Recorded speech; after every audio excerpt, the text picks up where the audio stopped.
Hello दोस्तों। आज की कहानी है सुबह की भूल।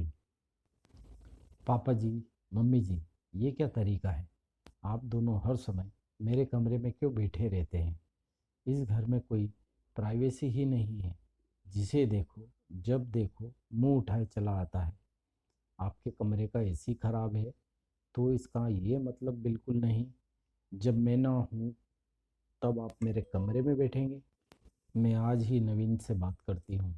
हमें कहीं अलग घर का इंतजाम कर लेना चाहिए। रंजना जैसे ही दोस्तों की पार्टी से घर लौटी और देखा कि उसके सास ससुर दोनों आराम से एसी चलाकर बैठे रामायण देख रहे हैं, ये देखते ही उसका पारा गर्म हो गया और उसने उन्हें अपमानित कर दिया। बहू के मुंह से ऐसे अपमानजनक शब्द सुनकर मदन जी और उनकी पत्नी गायत्री जी की आंखों में आंसू आ गए। गायत्री जी अपना अपमान तो बर्दाश्त कर लेती थी, लेकिन पति मदन जी का अपमान असहाय था, इसलिए बोल दी। बोलते समय सोच लिया करो, तुम्हें अपने ससुर जी से ऐसे शब्दों में बात नहीं करनी चाहिए। वो तो आज इनसे गर्मी बर्दाश्त नहीं हो रही थी, इसलिए यहाँ आ गए। तुम्हें उनसे इज्जत से बात करनी चाहिए। उनका सम्मान घर बाहर सभी लोग आज तक करते हैं। डॉक्टर रह चुके हैं वो। आज उनके घर में उनकी बहू उनसे ऐसे अपमानजनक शब्दों में बात कर रही है। उन्होंने इतना कमाया है जीवन भर कि एसी वगैरह बहुत बड़ी चीज़ नहीं है, आसानी से लगवा सकते थे। लेकिन तीनों बच्चों का भविष्य बनाने के लिए अपनी सुख सुविधा कभी नहीं देखी, और ये आज अपने कमरे पर बड़ा अकड़ रही हो। ये भी तुम्हारे ससुर जी ने पाई पाई जोड़कर ही बनाया है। मम्मी जी, मैंने ऐसा कुछ नहीं कहा है। एसी में बैठकर रामायण देखने का इतना ही शौक है तो अपने कमरे में लगवा लीजिए। ये तो मेरे पति की कमाई का है, इसलिए इस पर सिर्फ मेरा हक है। रंजना अकड़ते हुए बोली। रंजना बेटा, ये घर तुम्हारे पति से पहले मेरे पति का है, और जिस पति की कमाई पर इतना इतरा रही हो तुम शायद भूल गई हो, वो मेरा बेटा पहले है। वो तो हम लोग उसे तुम्हारी हरकतों से अवगत नहीं कराते, वरना वो कभी अपने माता पिता का अपमान बर्दाश्त नहीं करेगा। इतना कहकर दोनों वृद्ध पति पत्नी अपने कमरे में चले गए। मदन जी और गायत्री जी के दो बेटे नवीन राजू और बेटी भव्या। नवीन सॉफ्टवेयर इंजीनियर है, उसकी शादी हो चुकी है। उनके एक बेटा विहान भी है। नवीन का परिवार अपने माता पिता के साथ उनके बनवाए हुए घर में ही रहता है। बेटी भव्या भी ससुराल चली गई है, वहाँ वो सुखी है। माता पिता के पास भी बराबर आती जाती रहती है। सबसे छोटा बेटा राजू बाहर रहकर अभी पढ़ाई कर रहा है। मदन जी अपने शहर के होम्योपैथी के जाने माने डॉक्टर हैं। उनकी मेडिकल सुपरवाइज़र की सरकारी नौकरी भी है और अपना क्लिनिक भी खोल रखा है, जहां वो अस्पताल से आने के बाद बैठते हैं। शहर में अच्छी खासी हैसियत बनाई है उन्होंने। तीनों बच्चों की ज़िंदगी संवारने में दोनों पति पत्नी ने अपनी इच्छाओं को भूलकर दिन रात एक कर दिया। आजकल उनकी तबीयत ठीक नहीं रहती है तो घर पर ही आराम कर रहे हैं। मदन जी हमेशा अपनी पत्नी से कहते, देखना, आज हम बच्चों के लिए कर रहे हैं, कल बुढ़ापे में यही बच्चे हमारे लिए करेंगे। तुम चिंता मत करो, हमारा बुढ़ापा बढ़िया गुजरेगा। गायत्री जी भी हंसकर कहती, ये तो आने वाला समय बताएगा।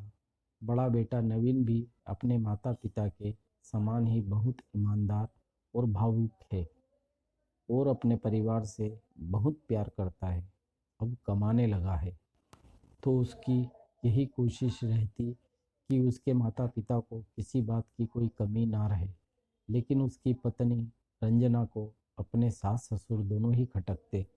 वो आए दिन उनका अपमान करती रहती। वो दोनों भी घर की सुख शांति के लिए बेटे से कुछ नहीं कहते। रंजना बोलते समय ये भूल जाती कि उसकी ये सब हरकतें उसका बेटा विहान देख रहा है। वो अपने दादी बाबा से बहुत प्यार करता है। उसे माँ दादी बाबा से इस तरह बोलना पसंद नहीं आता, लेकिन बच्चा है तो कुछ कह नहीं पाता। एक दिन उसने अपने पिता नवीन से रात में पूछा, पापा, आप अपने मम्मी पापा से प्यार नहीं करते?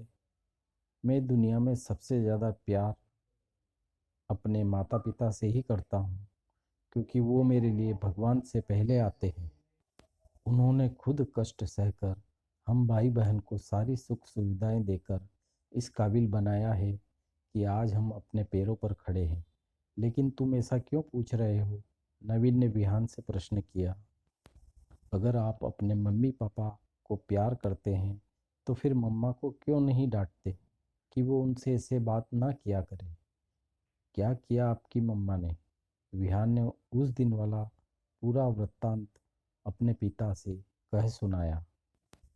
नवीन विहान के मुंह से ये सब सुनकर दंग रह गया कि वो तो समझता था कि उसकी पत्नी उसके माता पिता की इज्जत करती है, उनकी देखभाल करती है, लेकिन वो तो उनके साथ दुर्व्यवहार कर रही है।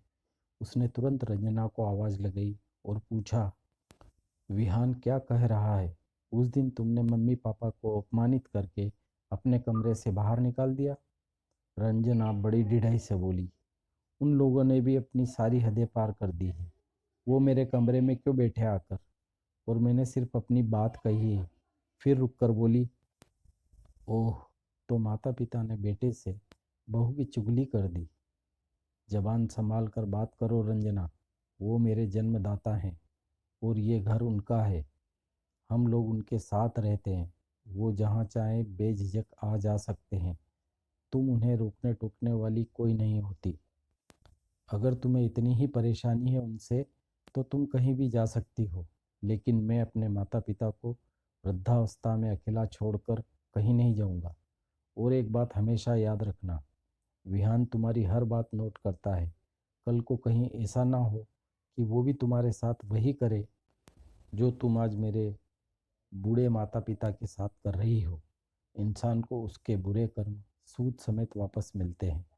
मैंने तुमसे शादी इसलिए नहीं की थी कि तुम मुझे मेरे माता पिता से दूर कर दो, बल्कि इसलिए की थी कि तुम मेरी तरह ही मेरे माता पिता का ख्याल रखकर इस वैवाहिक साझेदारी को बखूबी निभाओगी। मुझे उनसे दूर नहीं करोगी, बल्कि अपने सेवा भाव से और भी पास ले आओगी। नवीन, मुझे माफ़ कर दो। मुझसे बहुत बड़ी गलती हो गई। आगे से मैं कभी भी उनसे ऐसे बात नहीं करूँगी। और विहान बेटा, प्लीज़ तुम भी अपनी मम्मा। नवीन जब तक कुछ बोलता तब तक उसके माता पिता वहाँ आ गए और बोले, नवीन, सुबह का भूला अगर शाम को घर आ जाए तो उसे भूला नहीं कहते। रंजना माफ़ी मांग रही है, उसे माफ़ कर दो। हम लोग तो बस तुम्हारा सुखी संसार देखना चाहते हैं और कुछ नहीं। नवीन और रंजना उनके चरणों में झुक गए और उन्होंने उन्हें गले लगा लिया। जिस माता पिता का नवीन जैसा बेटा और विहान जैसा पोता होगा, तो उनके साथ तो कभी कुछ गलत हो ही नहीं सकता।